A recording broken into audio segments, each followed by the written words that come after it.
आज जिल्हा परिषद प्राथमिक शाळा जळोली या शाळेमध्ये आज माता पालक पदाधिकारी मेळावा आणि माजी विद्यार्थी मेळावा अतिशय खेळीमेळीच्या वातावरणामध्ये संपन्न झाला।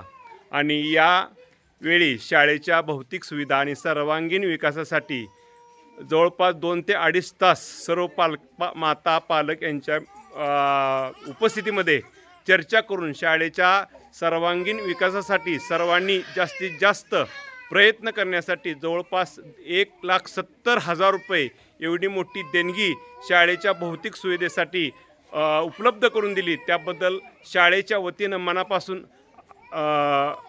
अभिनंदन करतो। आणि शाळेसाठी आणि विद्यार्थ्यांच्या सर्वांगीण विकासासाठी शिक्षक कुठेही कमी पडणार नाहीत। काय पण कधी पण कसं पण कुठे पण या भावनेतून सर्व विद्यार्थ्यांच्या विकासासाठी सर्व शिक्षक मनापासून काम करतील अशी तुम्हाला ग्वाही देतो। आणि आजची सभा अतिशय सुंदर अशा पद्धतीच्या खेळीमेळीच्या वातावरणात संपन्न झाली असं जाहीर करतो। मनापासून सर्व ग्रामस्थांच्या चरणी साष्टांग दंडवत धन्यवाद।